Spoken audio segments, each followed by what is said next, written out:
नमस्कार बच्चों, मैं विकास कुमार। आज इस वीडियो में हम क्लास 10th के साइंस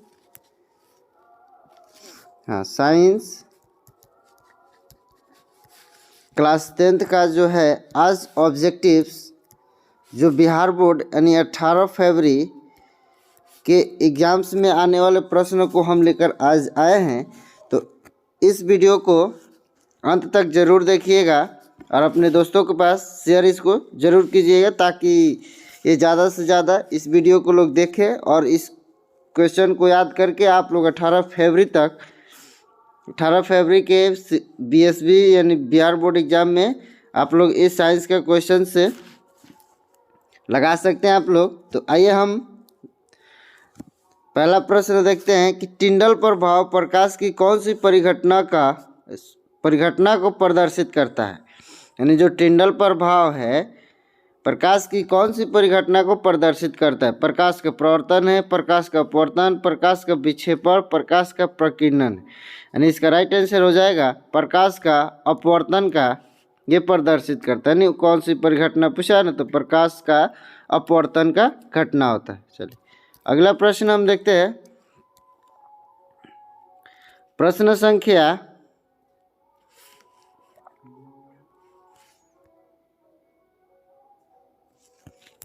2 है कि निम्न में से कौन सा असंतृप्त हाइड्रोकार्बन है। हमसे पूछा गया है कि निम्न में से कौन सा असंतृप्त हाइड्रोकार्बन है। लिखा है CH4, C2H6, C2H4, इनमें से सभी। तो हम बता दें कि संतृप्त जो हाइड्रोकार्बन होते हैं वो कार्बन के यानी एकल बंध से जुड़े होते हैं और असंतृप्त हाइड्रोजन में कार्बन के बीच डबल बॉन्ड और ट्रिपल बॉन्ड से जुड़े होते हैं। तो आइए हम इन सभी ऑप्शनों में देखते हैं कि कौन सा। ये देखिए CH4 है तो C 1 2 3 4 ये यानी H ये H हो गया, ठीक है, ये हो गया, ये नहीं है। दूसरा ऑप्शन चेक करते हैं कि लिखा है C2H6 है, यानी इस कार्बन से 6 गो हाइड्रोजन जुटा है, यानी 2 कार्बन से 6 हाइड्रोजन जुटा है। ये भी हमारा संतृप्त हाइड्रोकार्बन है। बचा है C2H4 है, यानी C2H4 है तो C इस कार्बन से फिर ये डबल बॉन्ड और ये हो गया। देखिए बीच में डबल बॉन्ड आ रहा है तो ये हमारा राइट आंसर हो जाएगा C नंबर, यानी C2H4 होता है। ठीक है, यही हमारा असंतृप्त हाइड्रोकार्बन है। तीसरा है कि निम्न में से कौन सा यौगिक ईंधन के रूप में इस्तेमाल किया जा सकता है। एथेनॉल, प्रोपेनॉल, एथेनोइक अम्ल, इनमें से सभी। यानी लिखा है कि निम्न में से कौन सा यौगिक ईंधन के रूप में इस्तेमाल किया जा सकता है, तो इनमें से सभी जो है ये हमको इस्तेमाल किए जाते हैं ईंधन के रूप में। अगला प्रश्न है 4 नंबर की निम्न में से कौन आहार श्रृंखला का निर्माण करता है। यानी कौन आहार श्रृंखला का निर्माण करता है। घास, गेहूं, आम, घास बकरी तथा मानव, बकरी गाय तथा हाथी, घास मछली तथा बकरी। यानी इसका राइट आंसर हो जाएगा घास बकरी खाती है, बकरी तथा मानव खाते हैं। ठीक है, तो ये हमारा आहार श्रृंखला का निर्माण करता है, बी नंबर राइट आंसर हो जाएगा। अगला प्रश्न देखते हैं कि मानव हृदय में कोष्ठकों की संख्या कितनी है। यानी मानव हृदय में कोष्ठकों की संख्या कितनी है। कितनी है, तो 4 कोष्ठकों की संख्या है। ठीक है, हम अगला प्रश्न देखते हैं। प्रश्न संख्या 6 है कि रासायनिक अभिक्रिया के दौरान किस पदार्थ में ऑक्सीजन का हवास कहलाता है। यानी रासायनिक अभिक्रिया के दौरान किसी पदार्थ में ऑक्सीजन का हवास कहलाता है। हवास मतलब कमी होती है, यानी कमी होती है। हाँ, ये हमारा राइट आंसर हो जाएगा। अपचयन अभिक्रिया कहलाती है। उपचयन में ऑक्सीजन का योग होता है और ऑक्सीजन की कमी अपचयन में हो जाती है। अगला प्रश्न देखते हैं कि आधुनिक आवर्त सारणी में समूहों की संख्या है। आधुनिक आवर्त सारणी में समूहों की संख्या है तो हम बता दें कि समूह की संख्या आज के पीरियोडिक टेबल में 18 होते हैं और आवर्त संख्या पूछे आवर्त पूछे तो आवर्त की संख्या होती है 7 होती है। तो इसमें समूह पूछा है हमसे, इसलिए हमारा राइट आंसर 8 हो जाएगा। अरे सॉरी, डी हो जाएगा, 18 हो जाएगा। ठीक है। लिखा है कि खाद्य पदार्थ के डिब्बों पर जिंक के बजाय टिन का लेप होता है, क्योंकि टिन की अपेक्षा जिंक महंगा होता है। टिन की अपेक्षा जिंक का गलनांक अधिक है। टिन की अपेक्षा जिंक अधिक अभिक्रियाशील है। टिन की अपेक्षा जिंक कम अभिक्रियाशील है। इसलिए इसका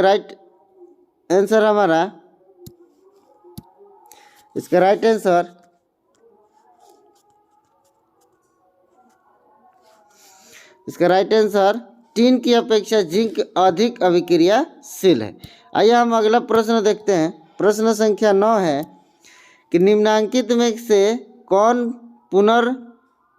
पुनरुत्थान का उदाहरण है? हाइड्रा, अमीबा, स्पाइगोइरा, इनमें से कोई नहीं। तो इसका राइट आंसर क्या हो जाएगा? इसका राइट आंसर हो जाएगा हाइड्रा जो है वह पुनर्विधन का उदाहरण है। ठीक है। अगला प्रश्न देखते हैं कि तांबे की तार की एक आयताकार कुंडली किसी चुंबकीय क्षेत्र में घूर्णन गति कर रही है, तो इस कुंडली में प्रेरित विद्युत धारा की दिशा में कितने परिभ्रमण के पश्चात परिवर्तन होता है? 2 होता है, 1 होता है, आधे होता है कि 1/4 होता है? क्या होगा? इसका राइट आंसर हो जाएगा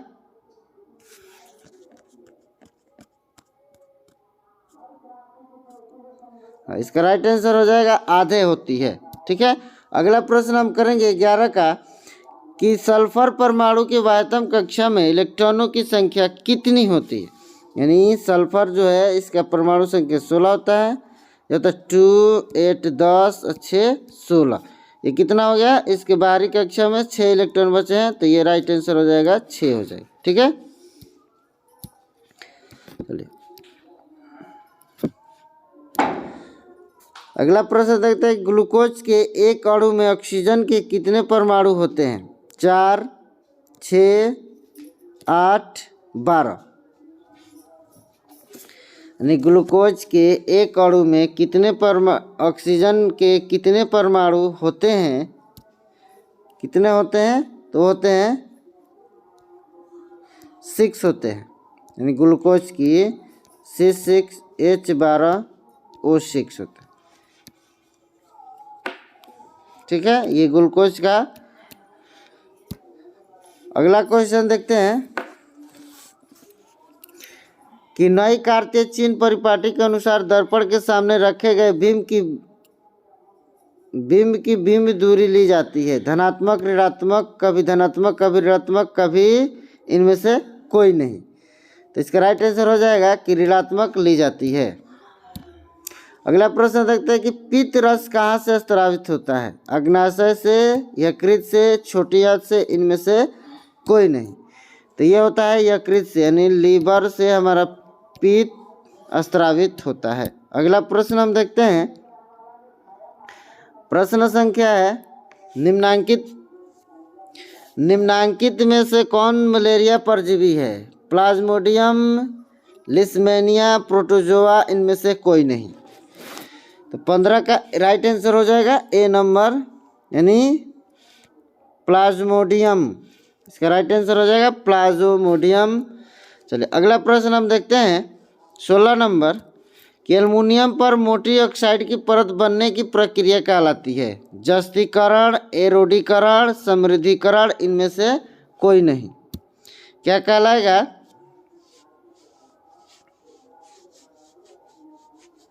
एरोडीकरण कहलाता है। क्या कहलाएगा? एरोडीकरण कहलाता है। लिखा है कि सामान्य नेत्र के लिए दूरबिंदु है। सामान्य नेत्र के लिए दूरबिंदु है 25 मीटर, 25 सेंटीमीटर, 25 मिलीमीटर।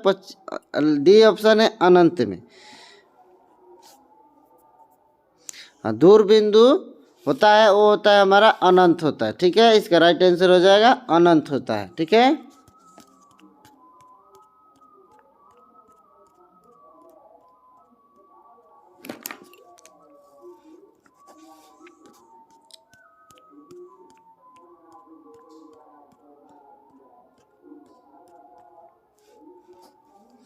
चलिए अगला हम प्रश्न देखते हैं कि कौन सी गैस वैश्विक ऊष्मण के लिए उत्तरदायी है? कार्बन डाइऑक्सीजन, ऑक्सीजन, नाइट्रोजन, इनमें से कोई नहीं।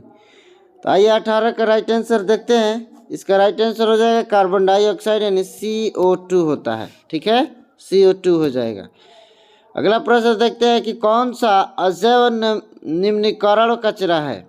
कौन सा अजैव निम्नीकरण कचरा है? टिश्यू पेपर, केले का छिलका, थर्मोकोल, इनमें से सभी।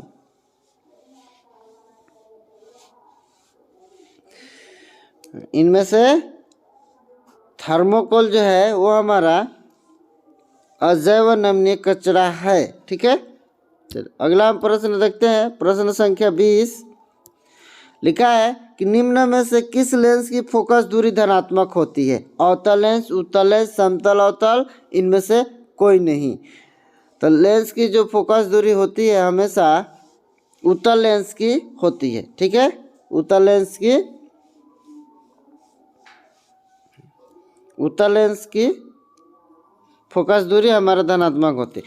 21 नंबर है कि समानांतर क्रम में संयोजित प्रतिरोधों की संख्या घटने के उपरांत संयोजित प्रतिरोधों का कुल प्रतिरोध बढ़ता है, घटता है, अपवर्तित रहता है, इनमें से कोई नहीं। तो इसमें से हो जाएगा अपवर्तित रहता है। ठीक है, 22 नंबर है कि कवक में पोषण की कौन सी विधि पाई जाती है? मृतजीवी, समभोजी, स्वपोषी, इनमें से कोई नहीं। यानी जो कवक पोषण की कौन सी विधि पाई जाती है?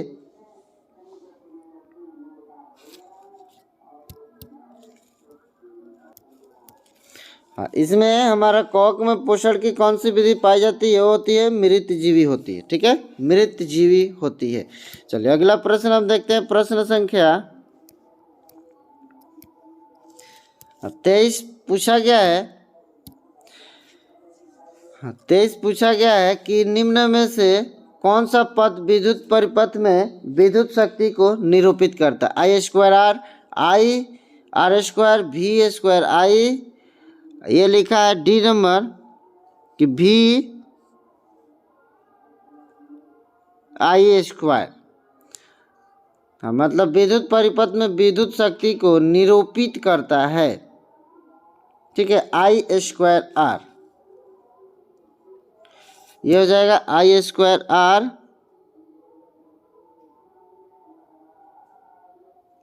तो एक होता है V²/R होता है, जो भी इसमें ऑप्शन नहीं है, इसलिए इसका राइट आंसर ए हो जाएगा, I²R हो जाएगा। ठीक है, निम्न में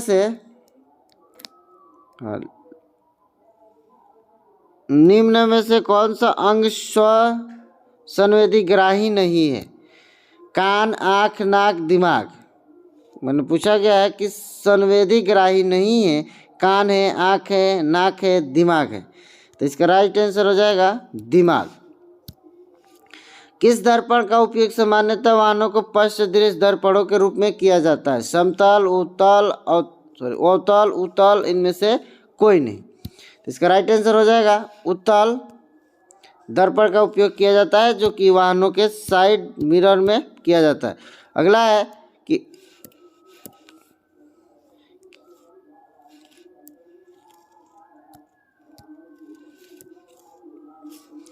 लिखा है कि किस बड़ रंग का तरंगदैर्घ्य सबसे बड़ा है?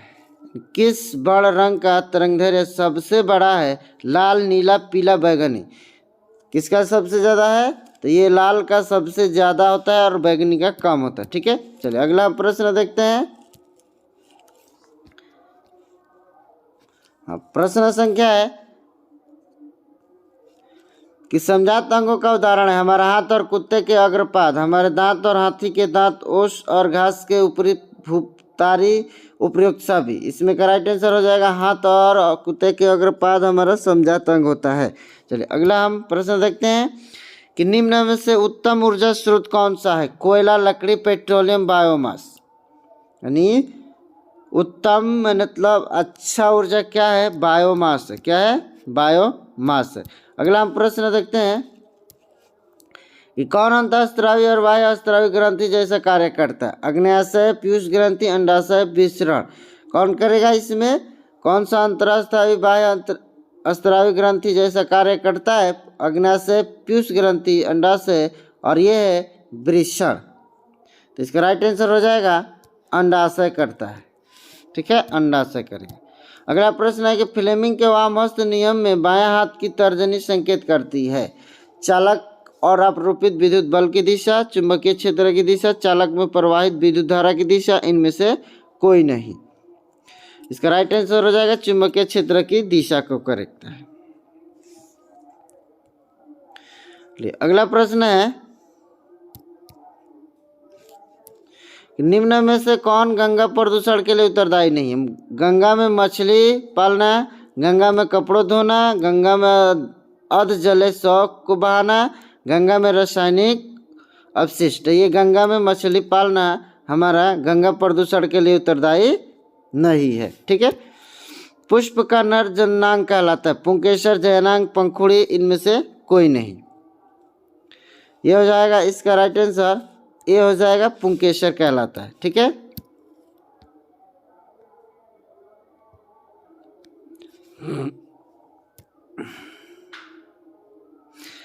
अगला क्वेश्चन है कि किस लेंस का उपयोग कर दृष्टि दोष को संशोधित किया जा सकता है? अवतल लेंस, उत्तल लेंस, कभी अवतल और कभी उत्तल, बेलनाकार लेंस। ये हमारा राइट आंसर हो जाएगा, उत्तल लेंस को दृष्टि दोष के लिए उपयोग किया जाता है। चलिए अगला हम प्रश्न देखते हैं। लिखा है कि विरंजक चूर्ण का रासायनिक सूत्र है CaOH2 CaCO2 CaCO3 CHCO3 whole twice है। विरंजक चूर्ण का रासायनिक सूत्र क्या है? यह होता है कैल्शियम ऑक्साइड क्लोराइड होता है, ऑक्सीक्लोराइड होता है। ठीक है, इसका राइट आंसर बी हो जाएगा। अगला प्रश्न है कौन सा पदार्थ लाल लिटमस को नीला कर देता है? अम्ल, क्षार, लवण, इनमें से कोई नहीं। तो इसका राइट आंसर हो जाएगा कि क्षार जो है लाल को नीला करता है, यानी लाल से ये नीला बनाता है, और जब अम्ल होता है तो नीला से ये सीधा क्या बनाता है? लाल बनाता है। ठीक है, याद रखेंगे इस बात को। कौन सा अभिलक्षण वंशागत नहीं है? आँख का रंग, चमड़ी का रंग, शरीर का आकार, बाल की प्रकृति। तो आँख का रंग वंशागत नहीं होता है। शुद्ध जल का pH मान होता है 7 होता है। 7 से कम अम्लीय और 7 से ज़्यादा क्षार हो जाते हैं।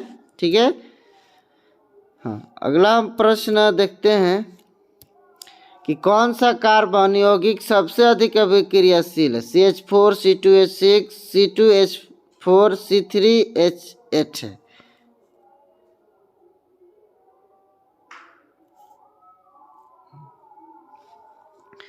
हाँ, इसका राइट आंसर हो जाएगा C2H4 होता है। हाइड्रोजन के दो परमाणुओं के बीच कितने आबंध होते हैं? एक आबंध, द्विआबंध, त्रिआबंध, इनमें से कोई नहीं। तो हाइड्रोजन और हाइड्रोजन के बीच एकल बंध होते हैं। ठीक है, चलिए अगला प्रश्न है, लास्ट है कि विद्युत ऊर्जा का व्यापारिक मात्रक क्या है? विद्युत ऊर्जा का व्यापारिक मात्रक क्या? वाट प्रति घंटा, यूनिट, इनमें से कोई नहीं। तो इसका राइट आंसर हो जाएगा कि वो विद्युत ऊर्जा का व्यापारिक मात्रक होता है